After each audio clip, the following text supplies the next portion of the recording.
Mélanie Morin. Catherine emporte le strict minimum dans sa valise. Ce soir, c'est à l'hôpital qu'elle va dormir.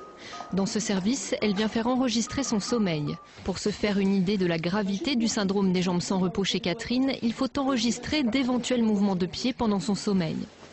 Sur la gauche, oubliez juste un petit peu le mollet. Elle passe donc la nuit dans cette chambre spéciale. Des électrodes placées sur sa tête et ses jambes enregistreront l'activité de son cerveau et de ses muscles.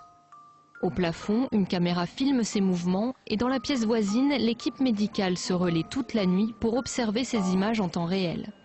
Je passe encore une nuit blanche, une traversée de la Manche. La nuit de Catherine est très agitée. De minuit à 4 heures, elle ne cesse de bouger. Ses mouvements sont flagrants, mais ils ne suffisent pas pour poser le diagnostic d'impatience nocturne. Pour coter les mouvements périodiques au cours du sommeil, il faut qu'il y ait au moins une série de 4 mouvements ou plus, espacés par un délai de temps de 5 à 90 secondes entre deux mouvements. C'est des mouvements périodiques qui vont apparaître en sommeil lent léger, qui vont entraîner donc des réactions d'éveil. Et comme ils entraînent donc à chaque fois un allègement du sommeil, il y aura une difficulté à passer en sommeil lent profond, qui est le sommeil de récupération, et donc la possibilité d'une somnolence le lendemain. Bonjour madame. Ça a été cette nuit? Oui, n'en parlez pas. J'ai pas arrêté de me réveiller, je me suis réveillée au moins 3 ou 4 fois. J'ai bougé tant et plus. J'envie les gens qui me disent « Oh, je me sens bien, je suis bien ». C'est quelque chose d'inaccessible, quoi. Le diagnostic de syndrome des jambes sans repos est confirmé. Catherine sera suivie régulièrement à l'unité du sommeil. Je n'avais pas précisé que c'était vous. Vous aviez passé cet examen il y a 1 an et vous aviez l'air bien fatigué après votre nuit de sommeil. C'est un examen qu'on vous prescrit à toutes les personnes qui ont ce syndrome avant de voir le traitement ou pas? Non, pas du tout. En général, c'est uniquement un diagnostic clinique lors de l'interrogatoire. Voilà. Si on a besoin de faire un enregistrement polysomnographique, si les gens ont du mal à raconter un petit peu justement leurs symptômes, leurs sensations désagréables, ou si on suspecte autre chose, un syndrome d'apnée du sommeil notamment. Pour éliminer autre chose. Complètement. D'accord. Parce que vu effectivement comment il dort, voilà. C'est une épreuve.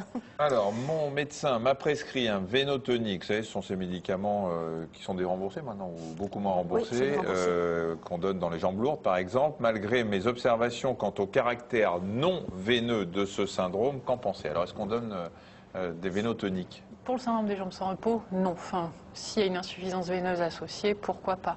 Mais si on est devant un syndrome des jambes sans repos isolé, pas de vénotonique, nous on les arrête. Vous les arrêtez. Donc là, vous pouvez les arrêter, mais vous en parlez à votre médecin avant? Vous évitez de leur dire de dire à votre médecin que c'est le magazine de la santé que vous demandez d'arrêter le traitement. Merci. Catherine, pour revenir à la question qu'on avait tout à l'heure d'une dame qui est traitée que la nuit, vous êtes traitée jour et nuit maintenant? Maintenant, plus. Maintenant, plus. Au début, après ce reportage, oui, tout à fait, parce que c'était devenu absolument l'horreur.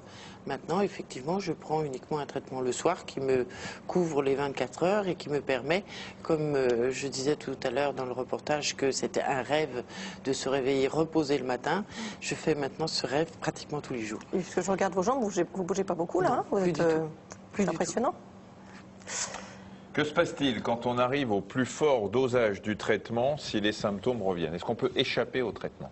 Alors on peut échapper au traitement et ce qui est important à savoir et que peu de médecins connaissent, c'est que si on est sous-dosé, bien sûr on a le syndrome des jambes sans repos, mais si on est surdosé, le médicament a un effet contraire. C'est ce qu'on appelle un syndrome d'augmentation et donc il faut vraiment faire attention. Le dosage efficace, on est vraiment dans une fenêtre très étroite. Il faut tâtonner au début un petit peu. Il faut tâtonner et surtout ne pas augmenter, faire une escalade thérapeutique parce qu'à un moment on fait pire que mieux. Parfois on fait des sevrages en médicaments. Et ça va mieux. J'ai souffert du syndrome des jambes sans repos, mais temporairement, sans traitement, ça a disparu. Comment l'expliquer? C'est possible? Alors l'évolution spontanée du syndrome des jambes sans repos, sans traitement, c'est fluctuant. Enfin, effectivement, certains c'est plus l'été, ça se calme l'hiver. En général, hélas, ça a une tendance à s'aggraver progressivement au fur et à mesure des années. Tout à l'heure, on écoutait Françoise là, dans le premier reportage qui disait que ça avait commencé à 30 ans. Chez vous, en fait, ça a commencé manifestement quand même très jeune aussi. On a plus l'image d'une maladie de personne âgée, pas du tout? Pas du tout. L'âge moyen de début, c'est 25-27 ans. Mais souvent, c'est diagnostiqué bien après, par contre. Est-ce que ça peut avoir un lien avec la grossesse? On nous demande. C'est une dame qui dit « J'ai eu des impatiences pendant ma grossesse dès le soir sur le canapé ». Quel est le lien entre grossesse et jambes sans repos? Le syndrome des jambes sans repos peut apparaître notamment au 3e trimestre de grossesse et ça disparaît ensuite. Après l'accouchement? Après l'accouchement, tout à fait. La place des médecines douces pour traiter ce syndrome? Ça n'a pas été prouvé, mais néanmoins, c'est vrai que le stress, par exemple, aggrave le syndrome des jambes sans repos. Donc, la relaxation doit être... Voilà, exactement. Alors, relaxer des personnes qui ont un syndrome des jambes sans repos, c'est pas simple, hein, parce que rester calme tout en ayant les symptômes, c'est pas une bonne idée. En tout cas, apprendre à se relaxer dans la journée quand ils ont plus leurs symptômes, oui, ça peut être efficace. Hein. Ça peut pas faire J'ai souffert de ce syndrome pendant 3 ans environ. Une visite chez un ostéopathe m'a complètement guéri. D'ailleurs, tant mieux. Voilà, je n'ai pas d'explication, mais voilà, tant mieux. Vous avez l'expérience, peut-être par l'intermédiaire de l'association, de gens qui vont justement voir d'autres médecins. Président de l'association, oui, entre autres, par exemple, des magnétiseurs, quelques-uns des... comment on appelle ça, vous savez, les aiguilles, là, acupuncteurs, voilà, le mot m'échappait, des choses comme ça, mais bon, c'est quand même l'exception.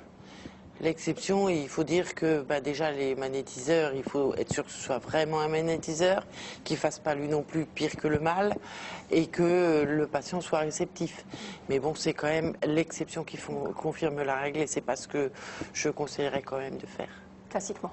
Voilà.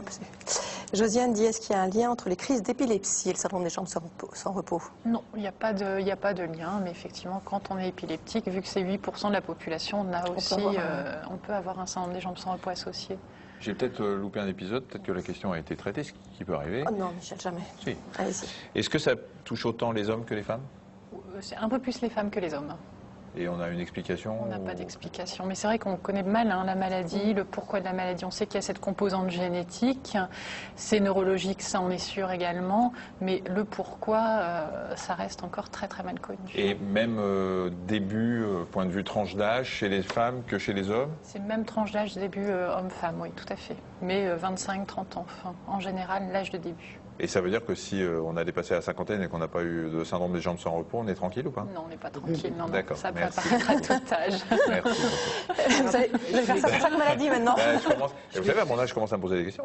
Hein. Par rapport au début de la maladie, il faut quand même savoir, je pense que vous serez d'accord Christelle, que certains enfants ont la maladie quand même aussi, de plus en plus. Il faut savoir y penser aussi. Oui, notamment les enfants hyperactifs.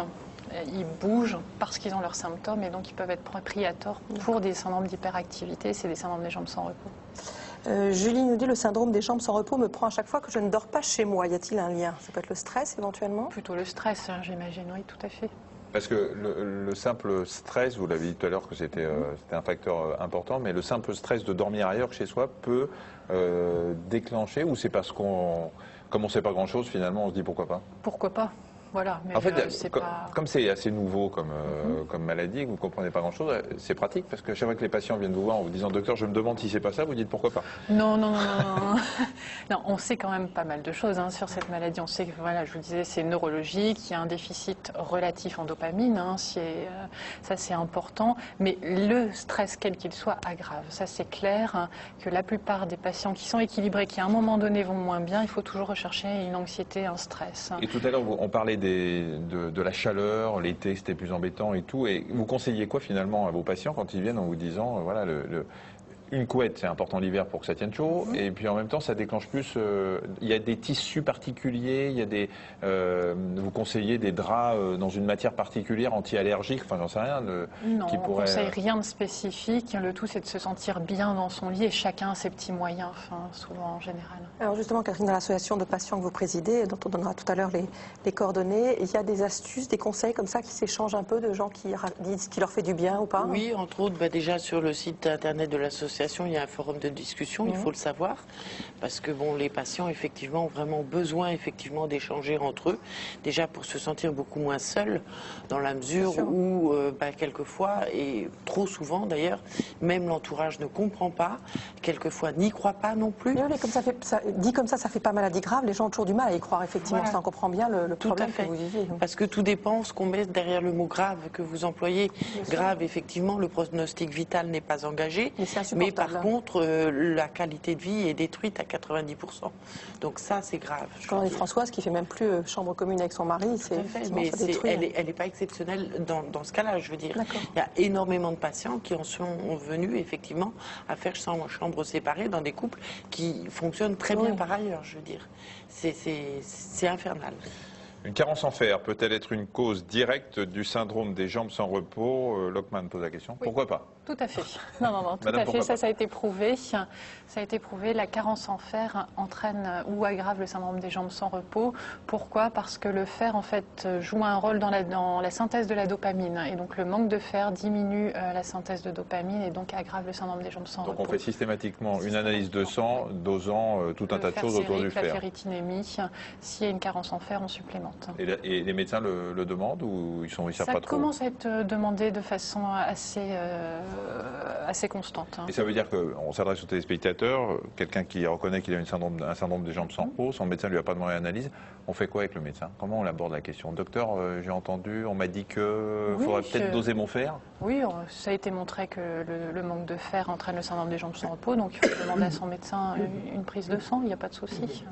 Quand vous disiez tout à l'heure qu'on n'avait pas retrouvé pour l'instant, on n'a pas identifié pour l'instant de gène de cette maladie qui est pourtant héréditaire, il y a des études qui sont en cours? Complètement. Il y a des études européennes qui analysent sur le plan génétique des familles de syndrome des jambes sans repos. On a quelques zones des locus de susceptibilité qui ont été mis en évidence. Et là, ils essaient d'aller plus loin pour rechercher un gène. Et c'est peut-être plus polygénique d'ailleurs que monogénique. Puisque... Les locus, c'est les endroits où se situent les gènes sur l'ADN. Sous chimio depuis 2 ans, j'ai des impatiences des jambes la nuit. Cela devrait-il régresser avec l'arrêt des traitements? Est-ce qu'on peut déclencher ça sous chimio? Alors sous chimiothérapie, à ma connaissance, il n'y a rien qui a été étudié, mais ce qu'il faut rechercher, c'est quand même une carence en fer chez des patients sous chimiothérapie. Ça peut expliquer l'apparition d'un syndrome des jambes sans repos. Vous parliez tout à l'heure de carence vitaminique. Effectivement, il faut aussi rechercher une carence vitaminique et la neuropathie aussi, donc l'atteinte des nerfs périphériques peut entraîner un syndrome des jambes sans repos. Donc sous chimiothérapie, c'est pas exceptionnel d'avoir ce genre d'atteinte. Un mot sur votre association, donc c'est l'association française des personnes affectées par le syndrome des jambes sans repos. On va voir le site qui s'affiche, afsjr.fr, que vous présidez. C'est vraiment de l'aide aux patients? Tout à fait. On est là pour les écouter, les conseiller. Beaucoup n'ont pas encore été diagnostiqués ou pas? Disons dans 9 cas sur 10 de gens non adhérents qui nous appellent. Oui, en général, ils n'ont pas eu de diagnostic. Ils ont fait le diagnostic eux-mêmes. Ils ont besoin d'un médecin. Ils recherchent un médecin. Donc, ils nous demandent éventuellement des adresses.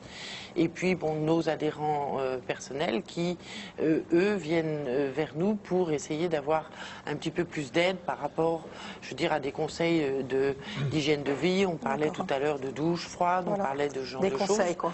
Voilà, tout ça fait. Alors ça, c'est le premier aspect de notre association.